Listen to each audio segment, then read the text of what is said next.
Okay, 2 more chapters to go. Chapter 29, Stephen. Ooh, that kind of looks like someone we know from another chapter. We used to wiggle her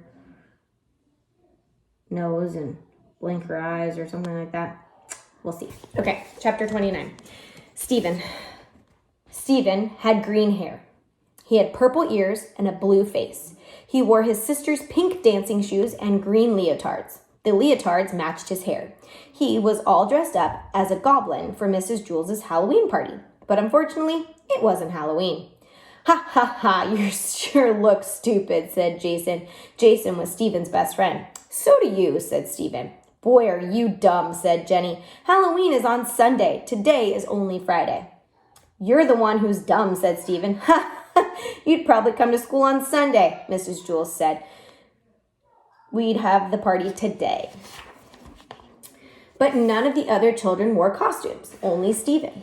All right, class, said Mrs. Jules. It is time for our Halloween party. See, said Stephen. Mrs. Jules gave each child a cookie that looked like an orange witch with a black hat. She laughed when she saw Stephen and forgot to give him one. Stephen didn't ask for it. He was afraid that she'd laugh again. The children finished their cookies in less than 30 seconds.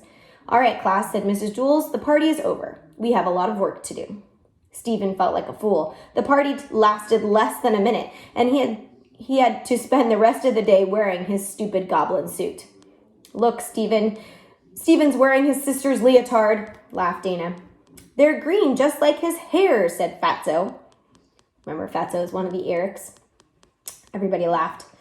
Mrs. Jules began the arithmetic lesson. She wrote on the blackboard, 2 plus 2 equals 5. That's wrong, Joy shouted. Mrs. Jules tried again. 2 plus 2 equals 3.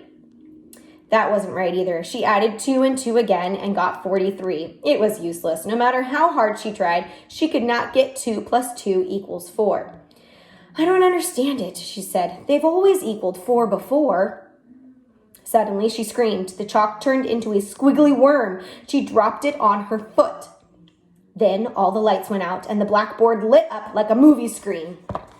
A woman appeared on the screen. She had a long tongue and pointed ears. She stepped off the screen and into the classroom. It was the ghost of Mrs. Gorf. Mrs. Gorf ran her fingernails across the blackboard.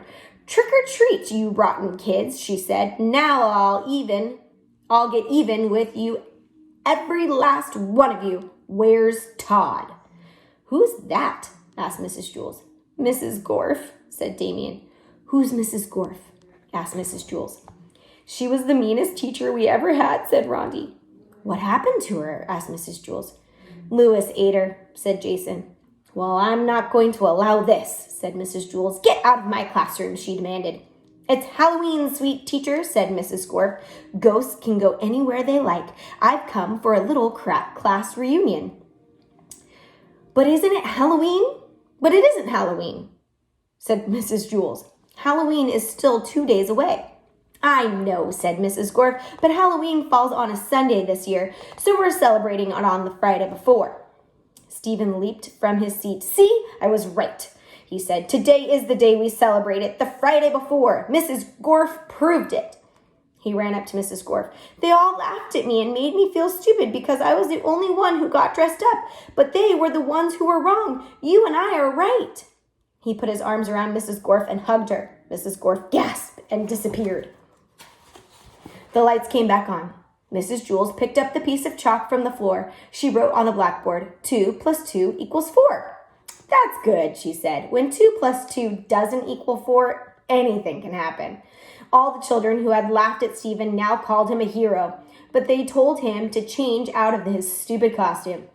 So at lunch, Stephen went home, washed up, and changed. He came back wearing blue jeans and a polo shirt. Of course, his hair was still green. It always was.